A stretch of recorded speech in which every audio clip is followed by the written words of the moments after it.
حدیث تمام محدثین جنہوں نے اس حدیث کی شرح میں حضرت عمر فاروق رضی اللہ تعالیٰ کی یہ کرامت اور ان کے کشف اور ان کے الہام کو صاحب الہام ملہم اور محدث ہونے کو تسلیم کیا، اس سے بالکل کنارہ کشی کرتے ہوئے تمام محدثین کی تشریحات اور تراجم کو چھوڑتے ہوئے ایک وہابی مولوی زبیر علی زئی کی اندھی تقریر میں اس حدیث کا ترجمہ اسلام 360 ایپ کو بھی چھوڑ گیا۔ یہاں ترجمہ یہ کیا ہے کہ جو نبی علیہ السلام نے فرمایا کہ میری امت میں اگر کوئی ہے تو وہ عمر ہے، کہتا ہے ترجمہ یوں نہیں ہے،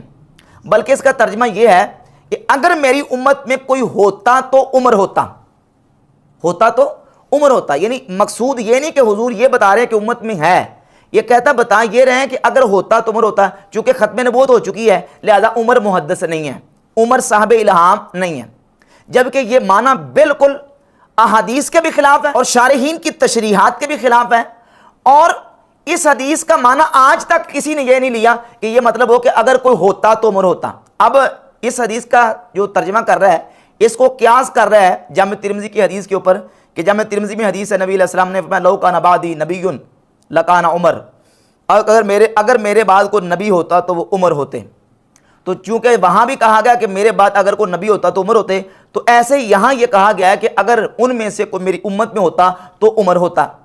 جبکہ حقیقت یہ ہے کہ ان دونوں احادیث کے اندر بہت سارا فرق ہے۔ جامع ترمذی کی حدیث کے اندر کلمات یہ ہیں لو کان بعدی نبی، لو کا استعمال کر کے حضور نے فرمایا اگر میرے بعد کوئی نبی ہوتا تو عمر ہوتے، جیسے قرآن مجید کی اس آیت میں لو کا کلمہ اللہ نے ذکر فرمایا لو کان فیہما آلہۃ الا اللہ لفسدتا، اگر زمین و آسمان میں اللہ کے علاوہ کوئی الہ ہوتا تو زمین و آسمان میں فساد برپا ہو جاتا۔ یہ لو عربی زبان میں آتا ہے انتفاع ثانی بسبب انتفاع اول، مطلب کیا؟ یعنی دوسری چیز کی نفی ہو رہی ہے پہلی چیز کی نفی کی وجہ سے، چونکہ پہلی چیز کی نفی ہو رہی ہے لہذا اس کی وجہ سے دوسری کی بھی نفی ہو رہی ہے۔ لو کان فیہما آلہۃ الا اللہ، اگر اللہ کے علاوہ زمین و آسمان میں کوئی الہ ہوتا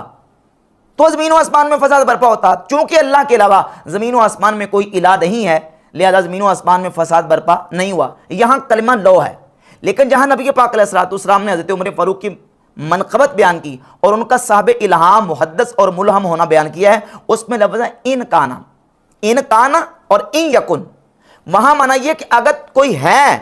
تو وہ عمر بن خطاب رضی اللہ تعالی عنہ ہیں۔ جیسے صحیح بخاری کی ایک دوسری حدیث ہے کہ نبی پاک صلی اللہ تعالی علیہ وآلہ وسلم نے ارشاد فرمایا کہ اگر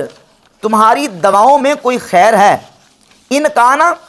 او ان یکن فی شیء من ادویتکم خیر، اگر تمہاری دواؤں میں کوئی خیر ہے ففی شرطت محجم او شربت عسل، تو پچنا لگوانے میں اور شہد کا شربت پینے میں اور اپنے جسم کو آگ کے ساتھ داغنے میں۔ یہ صحیح بخاری میں 5681 نمبر حدیث ہے جس میں نبی پاک صلی اللہ علیہ وآلہ وسلم نے جو طریقہ علاج اور دوائیں ہم استعمال کرتے ہیں، علاج کے طریقے ہم اختیار کرتے ہیں، ان میں سے بہترین طریقہ علاج بتایا ہے کہ پچنے لگوانا یہ بہترین طریقہ علاج ہے، اور شہد کا شربت پینا یہ بہترین طریقہ علاج ہے۔ اور شہد تو وہ ہے جس کے بارے میں قرآن مجید میں اللہ رب العزت نے فرمایا فیہ شفاء للناس، اس میں لوگوں کے لیے شفا ہے۔ اب نبی علیہ السلام اس حدیث میں شہد سے شفا کی نفی نہیں کر رہے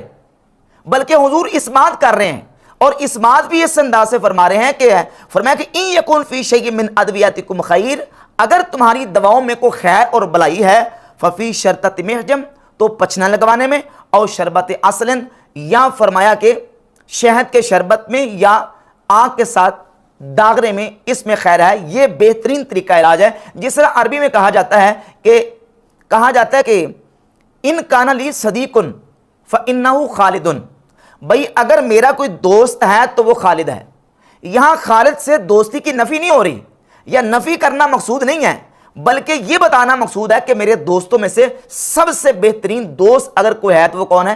خالد ہے۔ نبی پاک صلی اللہ علیہ وآلہ وسلم نے جو حضرت عمر فاروق رضی اللہ تعالی عنہ کی منقبت بیان کی ہے، وہ نعوذ باللہ ان سے محدث اور ملہم ہونے کی نفی نہیں ہے کہ ان کے اندر یہ کوالٹی موجود نہیں ہے، ان کے اندر یہ صلاحیت موجود نہیں ہے، بلکہ فرمایا کہ جس طرح سابقہ امتوں کے اندر جو اولیاء اور نیک افراد ہوتے تھے وہ نبی نہیں ہوتے تھے، لیکن نبی نہ ہونے کے باوجود وہ صاحب الہام تھے، ان کے ساتھ فرشتے کلام کرتے تھے، فرشتے ان کے ساتھ باتیں کرتے تھے، ان کو اللہ رب العزت الہام فرماتا تھا، ان میں سے اگر میری امت میں کوئی ہے تو وہ کون ہے؟ عمر ابن خطاب رضی اللہ تعالی عنہ ہیں۔ اور پھر اس صاحب الہام فاروق اعظم رضی اللہ تعالی عنہ کے جو الہامات ہیں وہ تو باقاعدہ حدیث کی کتابوں میں موجود ہیں۔ صحیح مسلم میں 6206 نمبر حدیث ہے، سیدنا عمر فاروق رضی اللہ تعالیٰ عنہ فرماتے ہیں وافقت ربی فی ثلاثن، میں نے 3 چیزوں میں اپنے رب عز و جل کی موافقت کی ہے، فی مقام ابراہیم، مقام ابراہیم میں، وفی الحجاب، اور حجاب اور پردے کے بارے میں، وفی اسارہ بدر، اور بدر کے قیدیوں کے بارے میں۔ یعنی جب میرے دل میں یہ خیال آیا تو جو دل میں میرے اللہ رب العزت نے بات ڈالی تھی، اللہ رب العزت نے پھر ان کو قرآن مجید میں حکم بنا کے نازل فرما دیا۔ تو یہ حضرت عمر فاروق رضی اللہ تعالیٰ عنہ کے صاحب الہام ہونے کی دلیل ہے کہ حکم نازل ہونے سے پہلے ہی اللہ رب العزت نے حضرت عمر رضی اللہ تعالیٰ عنہ کے دل میں یہ بات ڈال دی۔ اسی طرح صحیح بخاری میں حدیث موجود ہے کہ نبی پاک صلی اللہ تعالیٰ علیہ وآلہ وسلم کی بارگاہ اقدس میں عبداللہ بن ابی کا جنازہ پیش کیا گیا، تو حضور اقدس صلی اللہ علیہ وآلہ وسلم نے عبداللہ بن ابی منافق کا جنازہ پڑھانے کا ارادہ فرمایا۔ تو صحیح بخاری میں 4670 نمبر حدیث ہے، حضرت عمر نے حضور کی بارگاہ میں عرض کیا یا رسول اللہ اتصلی علیہ وقد نہاک ربک ان تصلی علیہ، حضور آپ اس کا جنازہ پڑھنے لگے ہیں جس کا جنازہ پڑھنے سے آپ کے رب نے آپ کو منع کیا ہے، آپ اس کا جنازہ پڑھنے لگے ہیں۔ تو نبی پاک صلی اللہ تعالیٰ علیہ وآلہ وسلم کی بارگاہ اقدس میں جب حضرت عمر نے یہ بات کی تو رسالت مآب صلی اللہ علیہ وسلم نے فرمایا انما خیرنی اللہ، اللہ رب العزت نے مجھے اختیار دیا ہے۔ فقال، آپ نے فرمایا کہ اللہ رب العزت نے مجھے اختیار دیا ہے کہ استغفر لہم او لا تستغفر لہم ان تستغفر لہم 70 مرہ، اللہ نے فرمایا کہ آپ ان کے لیے بخشش کی دعا کریں گے، دعا نہ کریں، اگر آپ ان کے لیے 70 مرتبہ بھی بخشش کی دعا کریں گے، حضور نے فرمایا وسا ازیدہ علی 70، میں اس کے لیے 70 سے زیادہ مرتبہ بخشش کی دعا کروں گا۔ اب نبی پاک صلی اللہ علیہ وآلہ وسلم کی بارگاہ اقدس میں حضرت عمر نے یہ جو کہا کہ یا رسول اللہ آپ اس کے لیے دعا کر رہے ہیں جس کے لیے دعا کرنے سے اللہ نے آپ کو منع کیا ہے، یہ جو جملہ ہے یہ حضرت عمر نے کیوں بولا؟ ابھی تو اللہ تعالیٰ نے حضور کو منع کیا ہی نہیں تھا۔ تو امام ابن حجر اسقلانی فتح الباری شرح صحیح بخاری کی جلد 8 صفحہ 426 پر 4670 نمبر حدیث کے تحت لکھتے ہیں کہ اس حدیث کے ان الفاظ کے بارے میں محدثین کو بڑا اشکال ہوا، مشکل میں پڑ گئے۔ فقال ھذا وہم من بعض رواته، بعض محدثین نے تو یہ کہا کہ یہ الفاظ صحیح بخاری کے اندر 4670 نمبر حدیث کے اندر یہ کسی راوی کا وہم ہے۔ اور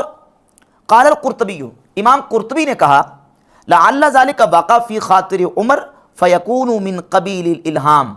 امام قرطبی کہتے ہیں کہ ہو سکتا ہے کہ اللہ رب العزت نے یہ بات حضرت عمر کے دل میں ڈال دی اور یہ چیز ان سے بطور الہام صادر ہوئی۔